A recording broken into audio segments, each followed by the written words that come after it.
I read White Sand Volume 3 by Brandon Sanderson for the Summer of Cosmere, where I am reading through all of the Cosmere stories in their published order, and so I might spoil elements of the stories that came before this, like Elantris, Mistborn, Stormlight Archive, and various short stories. And of course, the other 2 volumes of White Sand, which we left off on a cliffhanger at the end of Volume 2. Chris asks if she can become a Sandmaster, and it picks right up from that moment in Volume 3 where Kenton is like, sure, I'll teach you Sandmastery. And it seems like that is something that's probably not possible, that maybe the Daysiders alone have the power to use Sandmastery, and Kenton being someone who's has a mixed heritage. His mother's from the dark side, his father's from the day side, and he is very weak. I think he's hoping that Chrysala will be able to use the power, and that this would prove that, like the Daysiders don't exclusively have this sand mastery power.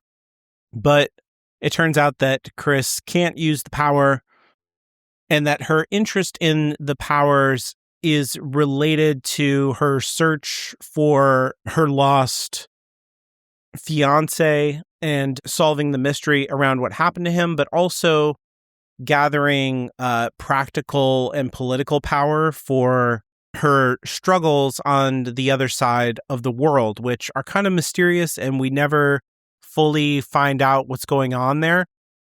But basically, she wants some people who have sand mastery powers under her command to, use against her political enemies or to buttress her own political power.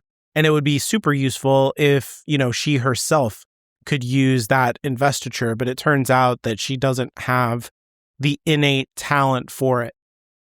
It seems to me kind of like in the Mistborn world, where some people are born with an affinity for various powers, and like you either got it or you don't, kind of a situation. There's trauma involved with the Mistborn triggering of the powers, but you could just traumatize somebody a lot and they just never manifest powers because they don't have that connection to begin with. And it seems like sand mastery has some kind of related element to it. Unlike, say, on the world in Warbreaker, where everybody has a little bit of investiture. But I guess that makes sense in terms of, how the magic system in Warbreaker is working, because they literally live on the Shard of Endowments world. And so, like everybody's a little bit endowed there. That kind of makes sense, right? Or even, like the Stormlight Archive, I think that just about anybody could link up with one of the Spren, given the right circumstances emotionally, or like in their core, in their soul being, with trauma and whatnot. As long as you meet the right conditions, I think you could get access to the magic system on Roshar. But in some of the other places, it seems like you either got it or you don't, and Taldane is one of those systems. And maybe if you mapped out the 16 shards, they might group up in some certain ways, kind of like the metal powers, have a push and a pull to them, or have other related elements to how their powers work when they kind of square up into quadrants almost. I imagine that, if you looked at how the powers work, whether you're born with it or not, or whether you acquire it in other ways, that there would be some kind of common elements that would group them into quadrants, is what I would bet. But I don't really do lore analysis. I look more at the symbolic stuff. And so I think that what this is getting at with Chris and Kenton in their relationship is that it's kind of, on the one hand, it's fulfilling one aspect of Chris's quest, but with getting that out of the way, the fact that Chris continues to stay around Kenton, I think, speaks to a friendship that she has with him, that she cares about Kenton, and not that she is merely like using him to promote her own agenda. She has fulfilled one of her goals, in other words, and so she doesn't need to be around him anymore, strictly speaking. And the fact that she continues to be around him for the rest of the story, I think speaks to the fact that she cares about him. And so by getting rid of this part of her goals early in the third part, it underlines the emotional connection between Kenton and Chris. We do get more of her story as well as she goes back out into the city and tracks down the quote-unquote Lord Beggar, who is kind of a underground political force in the city. He's not formally connected to the council that, Kenton is having to contend with to continue the Sandmasters as an institution, but he's been an important part of Chris's quest to try and find information about her fiance. And it turns out that, in fact, he is her fiance in disguise. And so the reason that he's covered in all of these bandages and has this unpresentable look to him is because he's literally covering up his skin and disguising himself from being recognized as a Darksider. And the political influence and control that he's managed to accumulate in the city and on Dayside is because of the way that he has kind of like lost capital on the other side of the world, if you will. Like he's fallen out with his political enemies over there and kind of ran away to Dayside, and he has set himself up as a prime operator here and has something that he's not willing to give up. And he won't go back to Darkside with Chris. He won't honor his engagement to her. And basically, he wants to kind of like let people on that side of the world believe that he's dead and gone and allow him to, have what he has built on Dayside. But in the midst of finding out about, the truth about what happened to her fiance and, the way that he feels that their political enemies on the other side of the world are unbeatable, it turns out that one of Chris's companions has been a spy the whole time who came with her in order to assassinate her fiance. Prince Gevelden is I keep saying her fiance. It's Gevelden who I'm talking about, or Gavin, I guess. But once Gavin explains everything to her, then one of her companions turns on him and like pulls out a gun and is going to kill him. And then Bayonne jumps out and he's been following them. And it was thought that he abandoned them or that he was a betrayer among them. He was Chris's bodyguard. And when Professor Akron tries to kill Gavin, Bayonne jumps out and stops the whole thing from happening. And so it's like a big twist. I think this story kind of sets you up to think that Bayonne is the traitor in the group, or that he would be the one who is like least invested in Chris's success and seems like, he's so grumpy that he just seems like the guy who's not going to do it. And then you have these two fussy academics and they don't seem like killers. And so it's a big surprise when Professor Akron is secretly, an assassin and spy. Bayonne easily neutralizes him. And actually, Chris ends up being the one who kills him by because Bayonne actually, he gets shot because they have guns, right? They're from Darkside.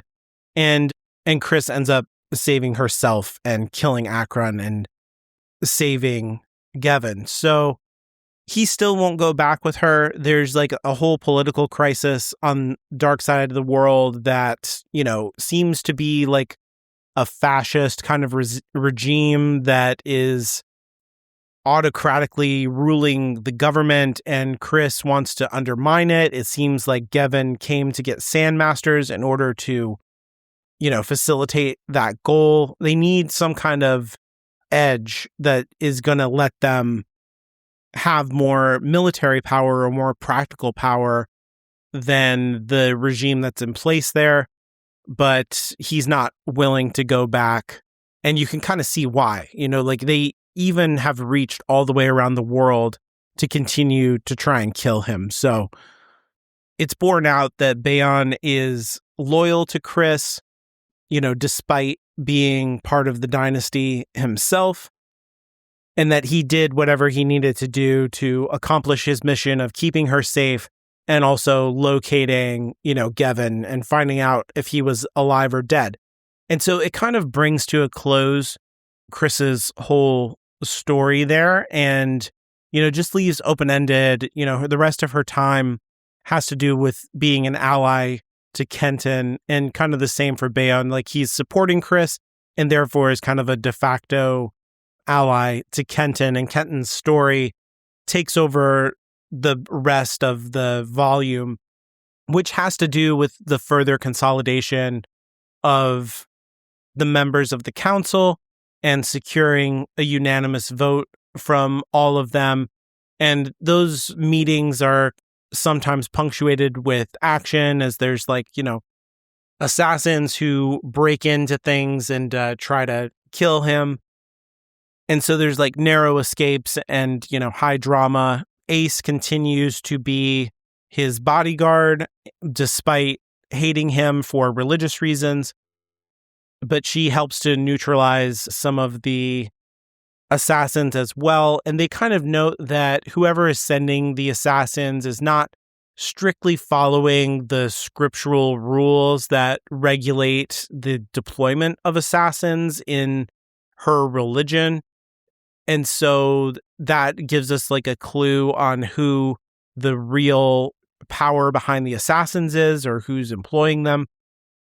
And eventually Kenton has to go on a trip on a boat to get to all of the other, he's talked to the different members of the council that are nearby, and he has secured the votes through various means. But he's going to have to travel with the Lord Admiral and make a deal with him, but then also go to see some people who have deliberately left the continent to try and avoid him, and thereby de facto kind of get rid of the Sandmasters. And so Lord Delius is the guy who is the Lord Admiral, and we find out in his backstory that he was a successful merchant, he was really rich, and that he was then elected against his will into his current position of a leader, and that when you become a leader, then you are required to divest yourself of all of your assets, and that the organization itself will provide for your material needs, a place to stay and food and drink. And then any transportation you need, you have the full access to the fleet at any time, but you can't use it for your own enrichment. You have to work for the benefit of the organization at large. And then he resents this and gets back at the organization by drinking wine all the time. Because if you think about it, wine is cultivated from grapes or other fruits, which need a lot of water, and water is at a premium on the day side of Taldane. It's basically a giant desert. And so growing grapes is really difficult, and therefore wine would be even more rare than usual. And so it's extremely expensive, but he gets it for free. And so he's trying to drink as much wine as his former, empire of business was worth, that got taken away from him as a kind of revenge. And while it's kind of petty, it's also kind of funny and endearing. And Delius becomes a pretty likable character. He works on Kenton's behalf for this part of the story and gets him where he needs to go. But he's also a pretty smooth political operator. I think what's interesting about his part of the story, for one thing, he's another good example of Sanderson's ability to take these secondary characters and really flesh them out in a way that makes them feel complete. They feel like real people. You see this all the time. Like even some of the thugs in Warbreaker feel like, full people who kind of like kidnap the princess when she's not totally aware that she's kidnapped. They have these deep motivations and are psychologically complicated and have all kinds of backstory and just don't generally need to be that good. There are like other supporting characters like Demu in Mistborn Era 1, who feels like a fully rounded, real person to me, and just on and on and on.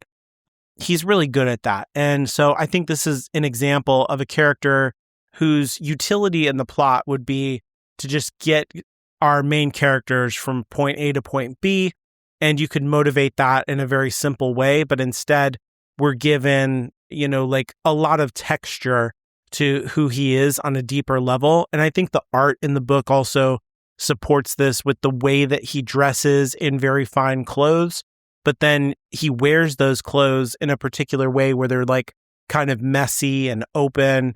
And the look of the character has kind of like a thicker build to him, as if, drinking alcohol for years and years has changed, the bulkiness of his body versus other people on Dayside who all tend to be a little bit leaner in the way that they're depicted in the comic. Additionally, he serves, I think, as a contrast or another examination of a leader of an institution on this world. So Kenton is, in his primary conflict, contending with having to be a leader when all he's ever been is a rebel, right? And so we have another character here who is also a leader and who is rebelling in his behavior against his institution. He's very resentful of having everything taken from him. He did not want to be in this position. He just wanted to be left alone in order to, build his financial empire. And while he does his duty, he doesn't like undermine the institution itself necessarily. He's nonetheless trying to get his revenge and working against the individuals who are in charge of the institution and just trying to like nettle them and annoy them as much as possible. And when this whole thing comes to a head, it seems like it's really going to backfire against him. And that Delius is going to be like, trapped when they basically vote him out of position, and that this is going to ruin Kenton's chances of, getting the vote, which seemed secure. Now everything's going to fall apart because Delius is this drunk. He is this resentful, short-sighted person, but actually he is this smooth political operator who has been looking ahead, and all of this kind of needling of his leaders in the council who are his enemies were a deliberate ploy, and the drinking was even a part of it too, to make them underestimate him. And once he gets in the position of being divested of power, he's allowed to reassume command of his financial empire, which he made sure fell into the hands of his children. And so in the meantime of him, being the Lord Admiral of the fleet, he has managed to coach his children into cultivating an even larger financial empire than he ever had in the first place. And so he immediately just basically like puts up a trade blockade against the interests of the institution and says, like, you're not going to use my ships to accomplish your goals unless you vote the way that I want you to. And I think this shows how leadership actually operates in the real world. It reminds me of the philosophy of Michel Foucault, who is a French philosopher that basically said that power, when it comes to social power, is capillary in nature. And so we tend to think of absolute rulers being invested with all of this, power in their role and then being able to lord it over people who are less powerful than them. And there's nothing that those less powerful people can do about it. And Foucault points out the way in which it's actually the reverse, that all of the regular people kind of agree that the person with authority has that authority. And if they collectively decide that they no longer have that authority, then nothing that that person can do can really like affect them anymore, because it's just like the whole thing is kind of make believe in a certain sense, right? Like if everybody agrees that the king is no longer the king, then they have no more power than a beggar would, right? Because you could imagine a circumstance in which, a beggar has some kind of mental illness where they call themselves the king or the emperor or what have you, and nobody goes along with it. And so it has to be that the people themselves ratify the power of the ruler. And so when Dellius doesn't agree to follow the orders and authority of the Lord Admiral, who is immediately elected once his power is taken away, it shows the way in which the real power has always lied with the fleet owners themselves and not with the Lord Admiral. That while they're the leader of the institution, power lies in the lowest regions of the structure of the institution. I think this is really important when we're examining the theme of autonomy in the whole story, right? Because it gets back at something. In the first volume, you've got Kenton rebelling against his father and against the institutional norms of the Sandmasters. And by doing that, he is literally undermining his father's authority. He's revealing this capillary nature of power that Foucault talks about. And so he's showing that being in the lowest position in the organization actually locates a vast amount of power with him and not with the leadership, the way that we would tend to believe the way power actually works, right? That you think that the Sandmaster of the entire organization, his father, is the most powerful person in the organization, but it's actually all the followers who hold that power by submitting to his authority and following his orders. What Dellius is showing Kenton here is the way that if you plan ahead, you can set a trap for the leaders, and all of the power lies with the people who are actually where the rubber meets the road, the nitty gritty. These ship workers and owners are the ones who are actually executing the orders of the institution. And if they decide not to follow those orders, then it erodes the authority of the institution itself. And what you see is who is actually in charge here. By being ousted from the position of leadership, it makes him more powerful. Dellius actually becomes more powerful, is the point that I'm making here. And Kenton's been going into these situations and being a bully and, trying to intimidate people with his sandmastery powers, or just trying to cut through the politics of it all and say just tell me what you want. How big of a bribe does it have to be for me to get what I want here? And I think what you can see with Dellius is that the use of power needs to be more subtle. It needs to be more careful and thought out. And that what Kenton takes away from this is, that he gets the vote secured from the Lord Admiral because, basically Dellius is if you don't vote the way that I want you to, then I'm going to set up this trade blockade and I'm going to financially ruin the institution. And I'm going to be fine because I have more ships than all of you combined. So I don't care, how this goes. You people made an enemy of me, and Kenton is my friend, so you better do what I want. So he gets the vote, and that is all, satisfying in terms of the plot and whatnot. But I think it shows Kenton something about power. And I think it kind of pays off somewhat in the way that his story ends with Dryle and the connections that he makes to his actual followers, the way that he starts to pay attention to taking care of the people who follow him, because that is where the real power in his institution lies as well.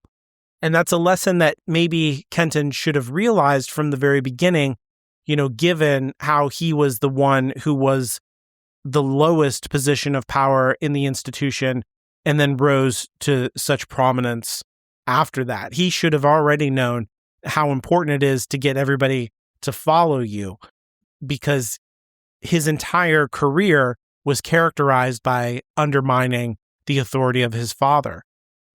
Then after this, Kenton is able to confront the trade master and reveals the answer to the mystery of, like, where has the money gone? Why is there so much shadowy debt on the books?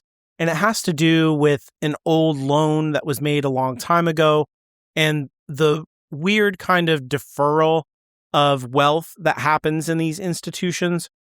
And so basically, the DM mortgaged the trade master's position and then has held the deed to the institution itself in a certain sense ever since then, because for whatever reason, the position of the trade master has its own debt and wealth profile to it, and that position is inherited from person to person, and the whole thing is kept secret. And so when the trade master, leaves his position and the next person inherits it, they come to find out, oh, this position, owes a tremendous amount of money to the DM, to the Sandmasters, and so I have to vote however the Sandmasters say, because basically they own me. And this, of course, breeds resentment, between the different, against the Sandmasters.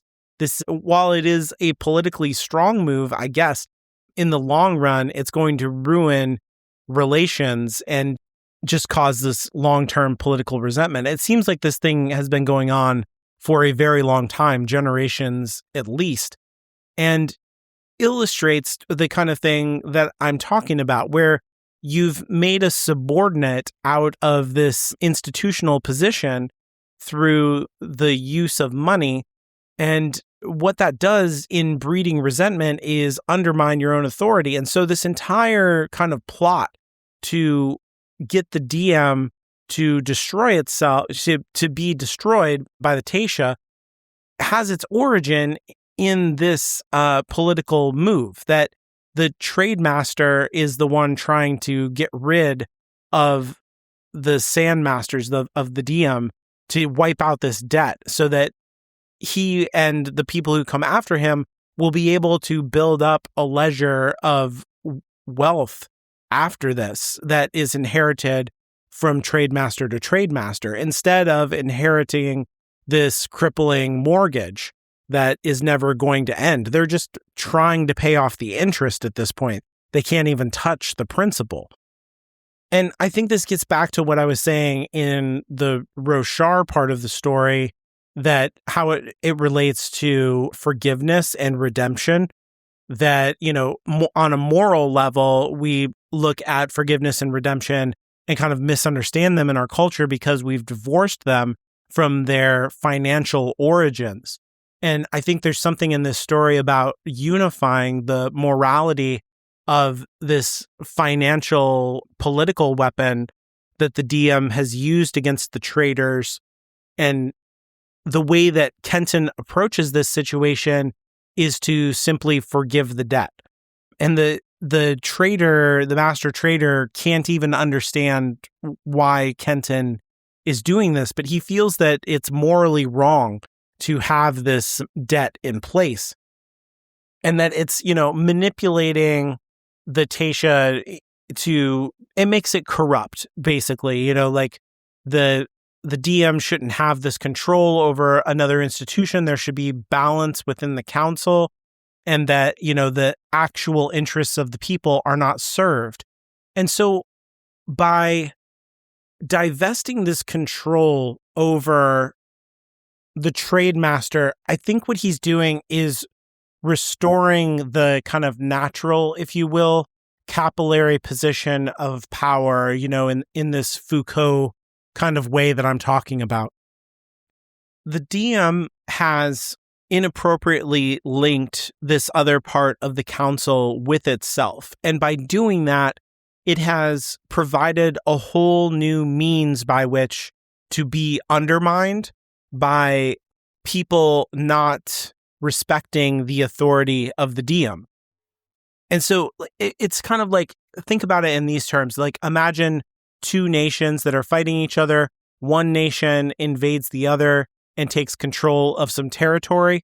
The people in that territory who consider themselves to be of the former nation, the nation that did not conquer them, are going to be resentful of the new nation who rules over them now, and they're going to undermine the authority of that nation. And so it's very dangerous to try to assimilate these people because they, at the end of the day, have the power to disrupt your nation, your institution, your government, what have you.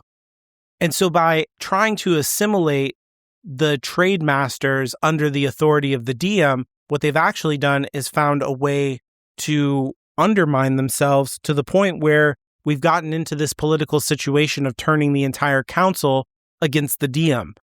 And Kenton is neutralizing that by restoring things back to their kind of more natural shape, I think. That's not exactly the reason that Kenton does this, but I think it is the material effect in terms of the political situation. The reason that he's doing it is because it's the quote-unquote right thing to do.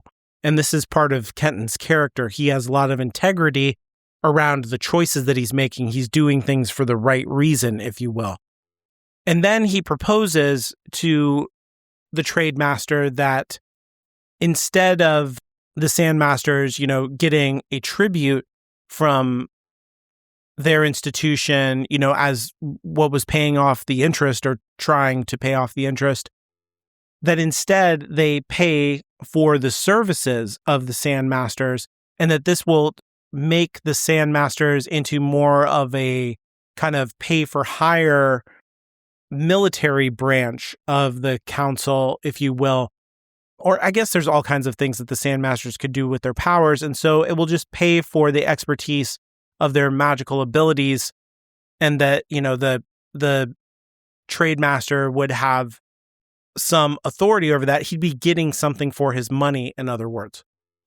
And that this would help him to rebuild his wealth. And it's so basically he's trying to make a more balanced financial proposal that the institutions work together instead of being in a position of one is dominating the other.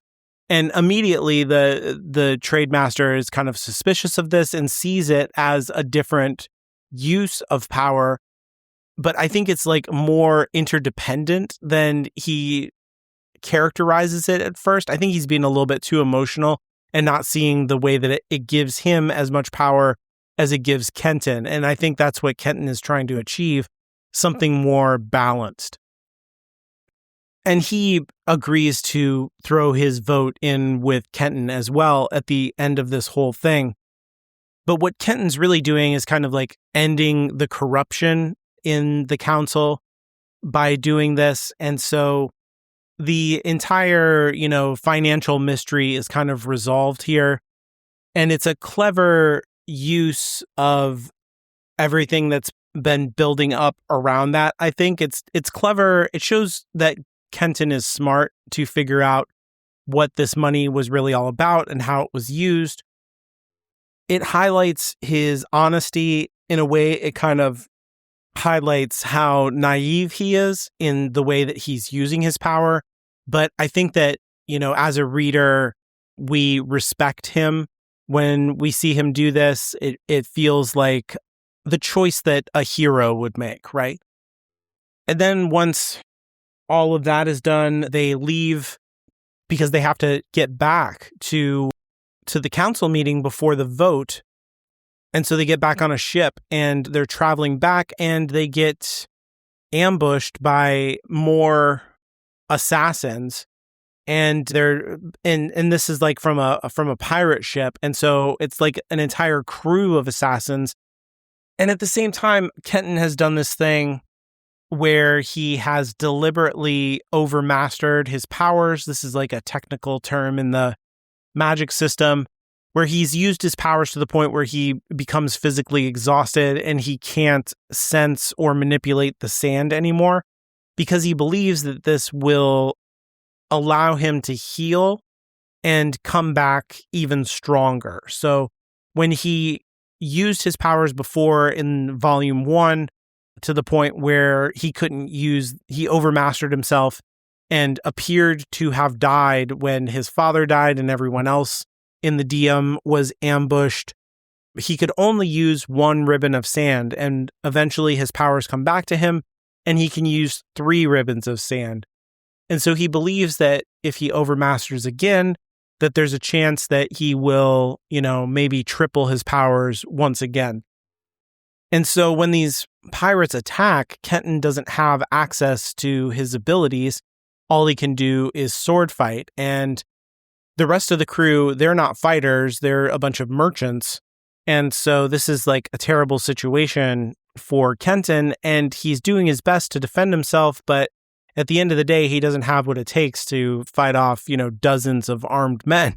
It's a pretty impossible situation. And so his best friend, Arik, has to get involved, and it seems like for whatever reason, he really doesn't want to fight because it does something to his personality.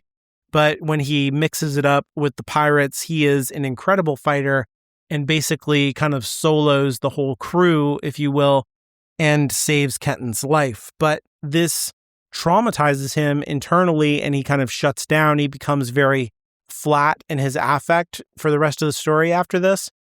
And there's a cost to this whole thing in the relationship between Kenton and his best friend, where basically he loses him. Like, he is fundamentally changed as a person after this.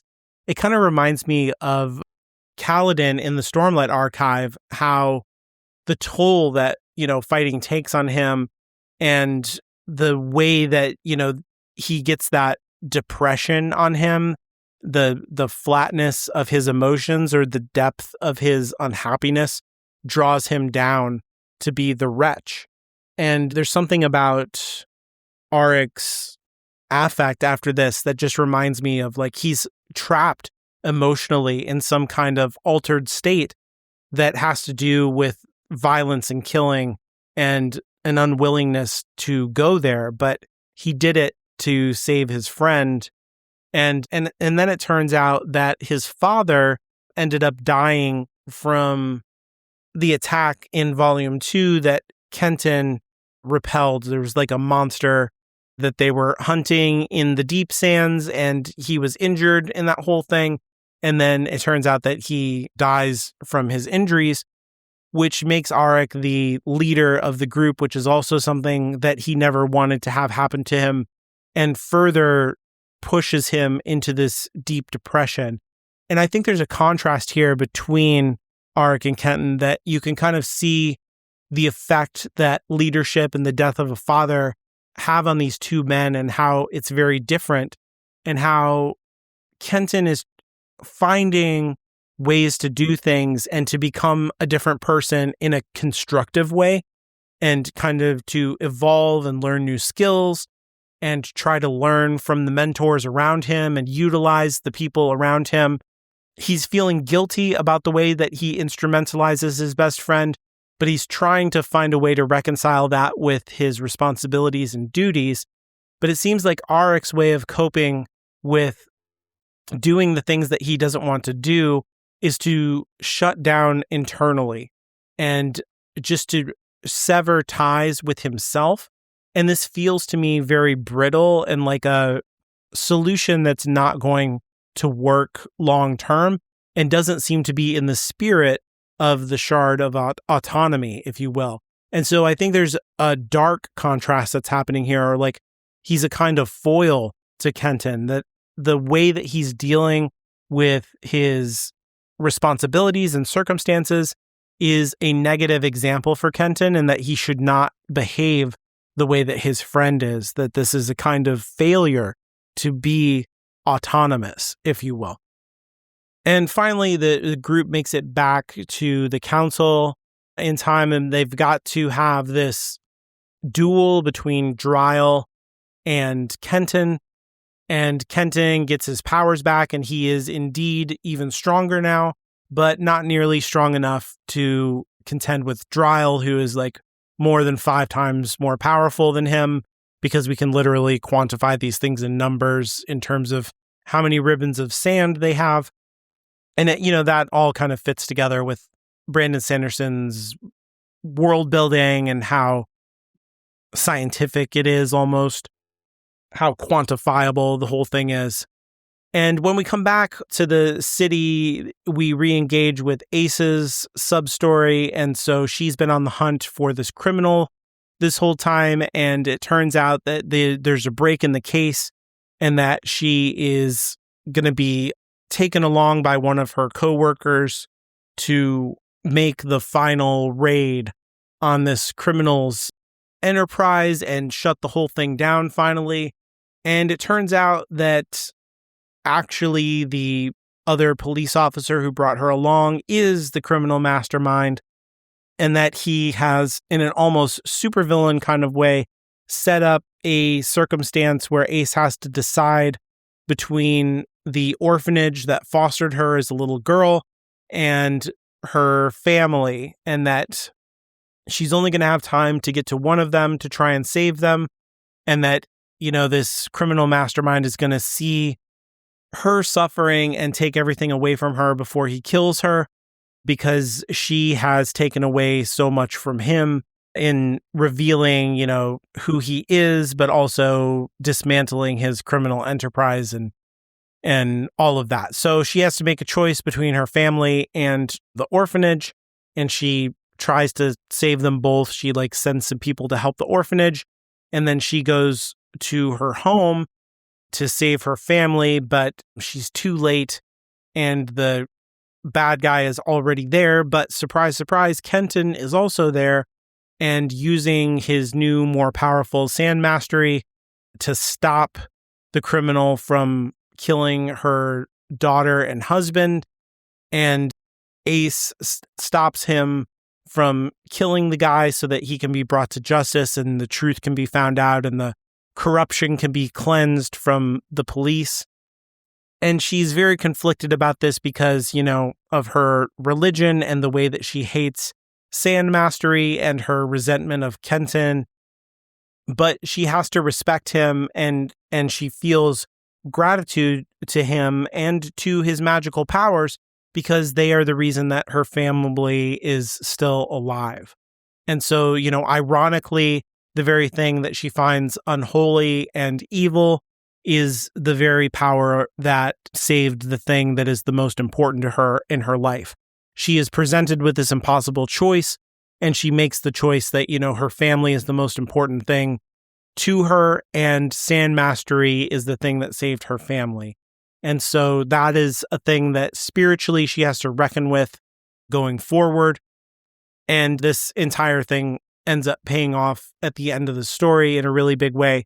But I think it seals the friendship between Ace and Kenton didn't do it for any reason other than, he happened to be there in the right place in the right time and was interested in doing the right thing. And so it's a demonstration of the integrity that Kenton has, the goodness of him as a man, and the way that he uses his powers not to lord it over other people, the way that his father and the culture of the DM was before, but to do the right thing and to benefit everybody in society. And I think that inclusion of everybody in the society comes back to that Foucault kind of capillary power thing, that when powerful people use their power to the benefit of everybody in the society, that the society lifts them up with even more power. It invests in them even more. That's kind of the statement that's being made ultimately in the White Sands story that Kenton is kind of like sowing good behavior all throughout the story. He's behaving in a very moral way. He's dealing with everybody fairly and forthrightly. And while that seems naive and stupid on the surface, politically, what it ends up doing is redistributing power back to the people who should have it, and then allowing those people to have the agency to then return that power back to Kenton freely and without resentment. And so if you think back to his relationship with his father, the way that his father unfairly dealt with Kenton is what, planted the seeds of the rebellion in Kenton to begin with. And so Kenton is kind of taking away all of the reasons for regular people to resent the DM and the Sandmasters, including even the fundamentalist religious people who are taught to hate the Sandmasters for what they see as the blasphemy of their investiture. Now Ace has no good reason to resent Kenton anymore, and that is because of, the goodness of who Kenton is. Because she doesn't have that resentment, the relationship of power is no longer blocked between her and Kenton, and she can freely give her power to him. And that this is a different way entirely to build up autonomy. It is a way that is more secure. It is more beneficial for everybody involved. And it highlights the way that in the Cosmere, we build communities that not only rebuild people, but make the societies themselves overall stronger. And so it would seem like autonomy is directly opposed to the building of communities. But I think that in the third volume here, we're seeing how if you behave in an ethical and forthright way, you can build even stronger communities that lift their leaders up to extremely powerful heights that are to the benefit not only of the leader, but of the community overall. And that's only possible not through domination and not through the kind of cruel acquisition of power, but through this more honorable way of dealing with people and getting their loyalty. And so then we get to the duel between Dryle and Kenton. This plays out in a very much Brandon Sanderson kind of way where, the fight goes back and forth. It seems like all is lost and that Kenton is not going to be able to win the fight. Dryle is just too powerful. And then Kenton wields his power back down to a single ribbon of sand, the way that he has used the mastery for most of his whole life. And instead of trusting in raw power, he trusts in his kind of dexterous mastery over the single strand of sand and is able to counter all of Dryle's 25 ribbons of sand. And Dryle pushes himself to the point where he overmasters and loses his ability to wield the power, leaving him vulnerable to be killed by Kenton, who then refuses to, do the killing blow, the coup de grace. And so he tells Dryle, you're a part of the DM, you're an important member of the group. I'm not going to kill you. And then he makes sure that Dryle gets medical attention and gets taken off the Coliseum floor because they're doing this whole thing to a huge audience, including the Tasha Council. And so Kenton immediately turns around to the council and says, let's go ahead and just vote right now. Now that I've proven to all of you that I deserve to be in this top spot, that it is not about raw power, it is about the way that you use your power. And that's kind of the whole lesson of White Sand, I think. Power is really about how you use it. Power is really about the common people and their relationship with the powerful. And now, Kenton, being the most vulnerable member of this council, turns to its authority and submits to its vote even though this moment is like irregular and stands outside the strict letter of the law. Early in the story, Kenton is rule lawyering, constantly and like using the fine language of the council's rules against them. And now he's like saying, let's live in the spirit of the rules instead of the letter of the law. And I will submit to your authority. I will stop being the rebel. I will stop pushing against authority for its own sake. I will trust you to do the right thing. And so all of the people who he has gotten the vote from throughout the story unanimously vote for him. And it comes down to the judge who is in charge of the whole thing. And Kenton already knows that she is in favor of him, but there's a little bit of a twist because she is the one who assigned Ace to be his bodyguard this whole time. And she says, I want the DM to be the kind of institution that the people approve of and that everybody in the society can trust.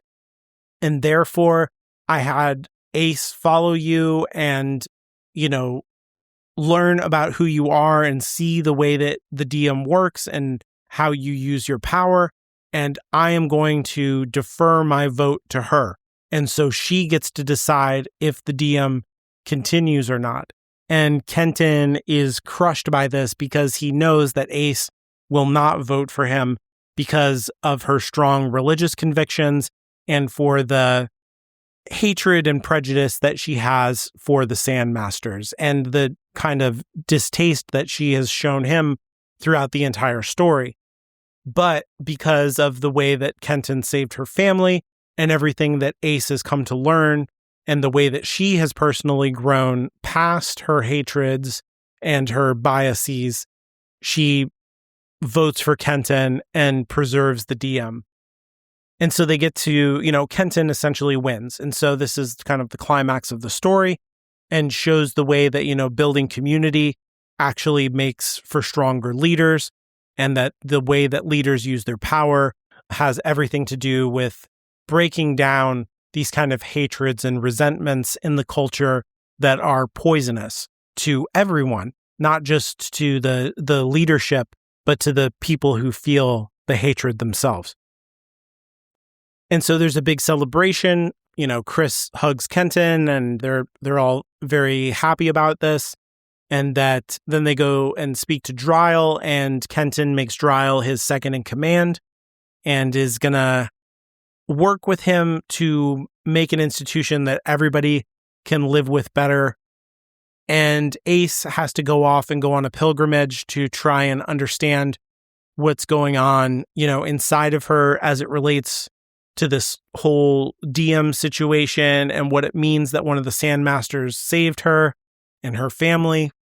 And we uncover the last thread of the mystery of who actually betrayed the Sandmasters, because Kenton assumed that it was Dryle who poisoned them and allowed the Crusades to attack them. But in fact, it turns out to be another guy who was the kind of like underservant. He was one of the lowest people in the organization. And so again, it shows the way in which he literally poisoned the institution, even though he's the lowliest person in the institution. In a way, he had the most power because he has access to the resources and because everybody underestimates him because of the culture of power in the DM.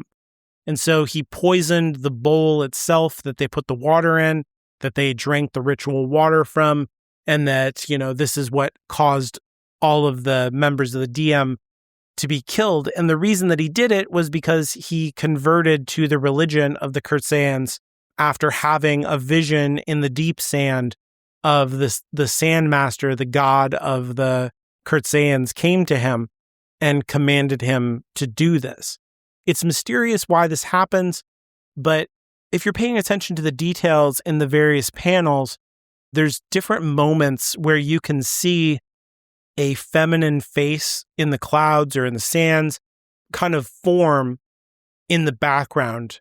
And this happens at key moments that have to do with the autonomy of the characters involved in that part of the story. And it feels to me like the Sandmaster might just be another expression of autonomy herself on this world, and that in commanding this guy to poison the DM, that what she was really doing was like stripping away the corrupt elements of power that were holding Kenton back and presenting him with this difficult situation that he would need to overcome, and that would kind of build up his autonomy, if you will. And so it seems like the whole thing was kind of providential, a plan of autonomy as a deity to get Kenton to this point where there's like a less corrupt institution, and that all of the hardships that he went through, and, you know, all of the like resisting the assassins that were sent, and they were sent at the wrong times because this guy was a new convert and he's not ethnically a Cursaean, so he doesn't actually understand their traditions and their scriptures, that all of that was so that Kenton would be built up so that he had something to resist, an antagonism that would help to make him stronger as an individual. And so I think that the root of the Cursaean religion, in other words, is autonomy herself or some expression of her. And that the reason that the investiture, which would be her investiture of the Sandmasters, is directly set against this religion that worships her and does what she wants, is so that both sides can have some kind of antagonist to sharpen themselves against. And so it's very reminiscent of Sixth of Dusk and the relationship that Dusk had with the island Pachi, which was itself an expression of autonomy shard, and how he resented it and had an antagonistic relationship with it, but also cherished it and loved it for making him strong and resilient. So this seems to be the way that autonomy operates, in other words, in her stories. It's very different than honor, it's very different than preservation, but feels in line with the intention of the shard, and again, contributes to that polyphonous voice that I keep talking about, how each of the shards have this very different feeling to them, but they're all kind of contributing to this overall story about community building, about doing the right thing with your power, and on like that. So there's something monological and unified about them, even though they're polyphonous and different in their expressions. And then at the end of the story, Chris has to go back to the dynasty on the dark side of the world, and she's going to try and clean up the government, and Kenton gives her several barrels of invested sand so she can start doing research on that. And she goes back with Bayonne, and one of the Sandmasters goes with her as well. And they test Bayonne on the ship, and he has an incredibly strong reaction to the sand. And it turns out that he is able to wield investiture despite being from Darkside. And that's kind of where the story leaves off once again on kind of a cliffhanger, in that way that, you know, the comic book tradition, the graphic novel tradition, like I said. And there could easily be a continuation of the story, but I think that because we see Chrysala come back in the Cosmere, and Bayonne himself has come back in disguise in different stories, that while we might never get, you know, like a White Sand book 2 kind of a situation, we can see the beginnings of how Chrysala, you know, gets into her deep research about investiture and probably leaves through a perpendicularity at some point into Shadesmar and on like that, to become kind of the preeminent scholar of investiture in the Cosmere. And so the story fits right in with the rest of the Cosmere, I think, and the unique thing of having the pictures in the graphic novel do a lot of world building for us with very little effort or lift to them. You know, like Brandon, what's the saying that you would have a picture is worth 1,000 words? So maybe that's why Brandon Sanderson's books are so long, that he has all of this complicated world building and creating this setting for us in our imagination. And the setting itself just, exists as a picture for us to look at and see these alien landscapes and these interesting, bizarre creatures that live on Taldane, and the, unique clothing and all of that kind of stuff. And so we just get that, effortlessly, if you will, through the pictures. And so I'm going to be moving on from this back to the Stormlight Archive with the short story of Dawn Shard, where we're going to find out what happens in between books 3 and 4 of the Stormlight Archive, and what one of the most fundamental parts of the original Shattering of Adonalsium has to do with it all. So that will be the next episode.